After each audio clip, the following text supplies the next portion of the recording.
जय सिया राम। मैं issue Harwani Hanumangarh town Rajasthan से रोज आपको गंगा दर्शन लाइव दिखाता हूँ, पंचांग सुनाता हूँ। तत्पश्चात स्कंदरव पुराण की एक कथा आपको सुनाने का प्रयास करता हूँ। अरुंधति, अनसुईया, सावित्री तथा मृतकाओं से भी घिरी हुई लक्ष्मी जी भी उस शोभा यात्रा में सम्मिलित थी। इन सब के साथ जगत के एकमात्र बंधु भगवान शिव अपने उत्तम तेज से शुभोभित हो रहे थे। चंद्रमा, सूर्य, अग्नि, वायु, श्रेष्ठ लोकपाल तथा महर्षि गण भी उनके साथ थे।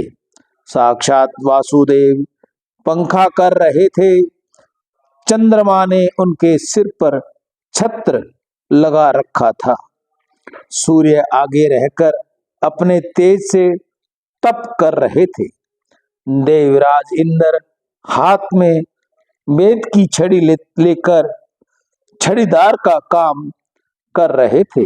इस प्रकार देवता और पर्वत भगवान शिव के आगे चलते हुए बड़ी शोभा पा रहे थे। उस समय देवता और मुनि भगवान शिव के ऊपर फूल बरसा रहे थे, जिससे उनकी शोभा और भी बढ़ गई थी। सामने हिममान का सुंदर भवन था, जो भगवान विभव के कारण सब ओर से शोभा संपन्न दिखाई देता था। उस घर का आंगन सोने का बना हुआ था। वहां द्वार पर भगवान शिव की विशेष रूप से पूजा हुई। फिर मनुष्य, देवता और दानवों के द्वारा पूजित होकर उन्होंने उस भवन में प्रवेश किया।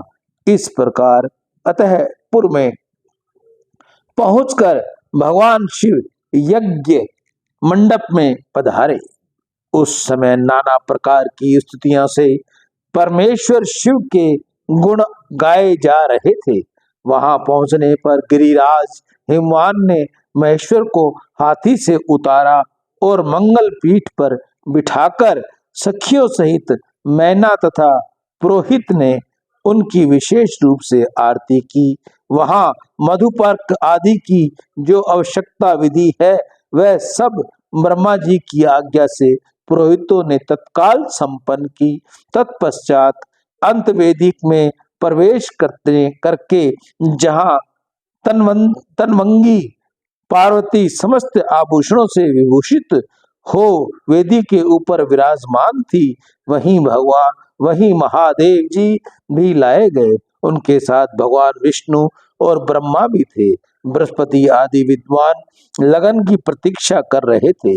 गर्ग और वशिष्ठ मुनि जहां घड़ी का स्थान था, वहीं बैठे थे। जो ही घड़ी पूरी हुई, गर्गाचार्य ने ओंकार का उच्चारण कर कर हाथ जोड़कर निवेदन किया, अब मंगल में पुण्य मुहूर्त आ गया है।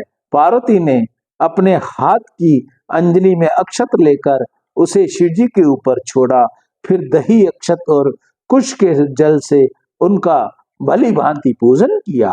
इस समय गर्गाचार्य के आदेश से हिमवान अपनी पत्नी मैना के साथ वहां कन्यादान करने को उद्यत हुए। मैना सोने का कलश लेकर उनकी अर्धांगिनी बनी हुई थी। परम सौभाग्यवती मैना समस्त आभूषणों परम सौभाग्यवती मैना समस्त आभरणों से विभूषित होकर हिमवान के साथ बैठी थी।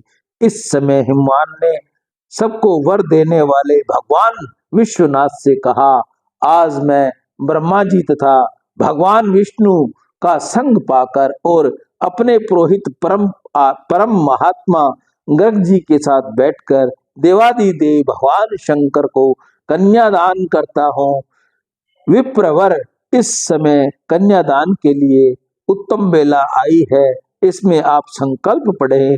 बहुत अच्छा कहकर वहां आए हुए सब श्रेष्ठ ब्राह्मणों ने हिमवान की बात स्वीकार की। वे सभी शुभ समय की ज्ञाता थे। उन्होंने तिथि, मास, नक्षत्र आदि का यथावत उच्चारण किया। फिर हिम्मत भगवान शंकर से इस प्रकार बोले। हिमवान ने कहा, तात महाभाग, आप अपने गोत्र नाम बतावें और अपने कुल का विशेष रूप से परिचय दें। भगवान शंकर के मुखारविंद से इस प्रश्न का कोई उत्तर नहीं मिला। उस समय नारद जी बहुत हंसे और अपनी वीणा बजाने लगे। यह देखकर बुद्धिमान हिमवान ने उन्हें मना करते हुए कहा, प्रभु आप वीणा न बजाइए। पर्वत ने ऐसा कहकर नारद जी बोले, गिरिराज तुमने साक्षात शिव को उनका गोत्र बताने के लिए कहा है, परंतु इनका गोत्र और कुल तो नाद ही है। भगवान शंकर न तो किसी कुल में उत्पन्न हुए हैं और न इनका किसी विशेष कुल में संबंध है।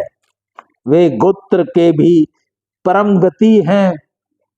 महादेव जी नाद में प्रतिष्ठित हैं और नाद उनके प्रतिष्ठ हैं। अतः भगवान शिव नाद में हैं और नाद से ही उत्पन्न होते हैं। परंतु तप यही भाव व्यक्त करने के लिए मैंने इस समय वीणा बजाई है। इनके गोत्र और कुल का नाम ब्रह्मादि देवता भी नहीं जानते, फिर दूसरों की तो बात ही क्या कहें। भगवान शिव कोई रूप नहीं है, इसलिए किसी कुल में उत्पन्न न होने के कारण ये अकुलीन कहलाते हैं। गिरि श्रेष्ठ, इसलिए तुम्हारे ये जमाता गोत्र रहित हैं। राजन, मेरे बहुत कहने से क्या लाभ। इनके अंश मात्र से मोहित होकर ये ऋषि लोग भी इनके स्वरूप को यथावत रूप से नहीं जानते। ये कन्या कौन है, इस बात को तुम भी ठीक ठीक नहीं जानते। शिव और पार्वती, इन दोनों से ही संपूर्ण विश्व की उत्पत्ति होती है तथा इन्हीं दोनों के आधार पर ये टिका हुआ है। महात्मा नारद का ये वचन सुनकर हिमवान आदि समस्त पर्वत और इंद्र आदि सब देवता विस्मत होकर उन्हें साधुवाद देने लगे। भगवान महेश्वर की गंभीरता को जानकर वहां आए हुए सब विद्वान आश्चर्यचकित हो परस्पर कहने लगे, जिनकी आज्ञा से ब्रह्मा जी के द्वारा इस संपूर्ण विशाल विश्व की सृष्टि हुई है, जिनने अभिन्न होने के कारण ये समस्त जगत परात पर रूप तथा आत्मबोध स्वरूप है, स्वतंत्र परमेश्वर रूप से जानने योग्य है। वह भगवान शिव ही अपने त्रिभुवन में स्वरूप में मुक्त युक्त होकर सर्वत्र विराज रहे हैं। हिमवान द्वारा कन्यादान, बारात का भोजन और विदाई, शिव महिमा तथा कुमार का जन्म। लोमश जी कहते हैं, तदंतर ब्रह्मा जी की आज्ञा से हिमवान के कन्यादान किया। इमां कन्याम तुभ्यम महम ददामि परमेश्वरम यथा भार्यार्था गृह। हे परमेश्वर, मैं अपनी ये कन्या आपको धर्म पत्नी बनाने के लिए अर्पित करता हूँ, कृपया स्वीकार करें। ये वाक्य बोलकर उन्होंने अपनी कन्या दे दी। फिर कमल के समान नेत्र वालों ने वे दोनों दंपति वर वधु वेदी के बाहर लाए गए तथा उन पार्वती और परमेश्वर को बाहर की ही वेदी पर बिठाया गया। जब होम का कार्य आरंभ हुआ तब ब्रह्मा जी भगवान शिव के समीप ही ब्रह्मासन पर विराजमान हो गए।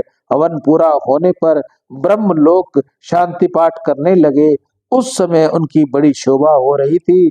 उच्चारण से बोले जाने वाले वेद मंत्रों की ध्वनि वहां की संपूर्ण दिशाएं गूंज उठी। तत्पश्चात देवगणाओं ने महादेव जी की आरती उतारी तथा ऋषि पत्नियों ने उनका पूजन किया। गिरिराज हिमालय की घर की स्त्रियों भी वर की आरती उतारी। संगीतज्ञों ने, कुशल गंधर्व आदि ने अपने गीतों से वहां महर्षियों ने इस स्तुति योग्य द्वारा भगवान शिव की प्रशंसा किया। उदार चित्त वाले गिरिराज हिमालय ने अत्यंत संतुष्ट होकर ऋषि, गंधर्व, यक्ष और वहां पधारे हुए अन्य लोगों को भी बहुत रत्न भेंट किए। इसके पश्चात ब्रह्मा, विष्णु आदि देवेश्वर भगवान शिव के आगे करके भोजन के तत्पर हुए। हिमालय ने उस सब का सत्कार किया। उन सबने एक साथ मिलकर और एक ही स्थान पर पंक्ति लगाकर लंगी और श्रृंगी के साथ भोजन किया। कोई कोई गण पंक्ति से बाहर होकर भोजन कर रहे थे। उन्होंने अपने लिए पृथक पात्र बना रखा था। नंदी तथा वीरभद्र आदि महात्मा भगवान शिव के पीछे बैठकर भोजन कर रहे थे। इंद्र आदि देवता तथा ऋषि मुनियों ने भी भगवान महेश्वर के पास ही भोजन किया। सियावर राम जय जय राम, मेरे प्रभु राम जय जय राम। जय मंगल भवनीय मंगलहारी, नृवहु सुदशरथ अजिर बिहारी। दीन दयाल निरुद संभारी, हरहु नाथ मम संकट भारी। हिमवान द्वारा कन्यादान, बारात का भोजन और विदाई, शिव महिमा तथा कुमार का जन्म, ये कथा अब हम आगे कल आपको सुनाएंगे। आज इस कथा का यही विराम। मैं ईशु हरवानी, हनुमानगढ़ टाउन, राजस्थान से रोज आपको गंगा दर्शन लाइव दिखाता हूँ व पंचांग सुनाता हूँ। कथा करते समय बहुत सी शब्दों की त्रुटि हो जाती है। कुछ शब्द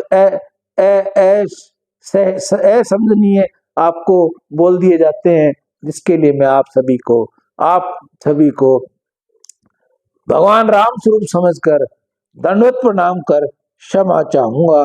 सियावर राम जय जय राम, मेरे प्रभु राम जय जय राम। राम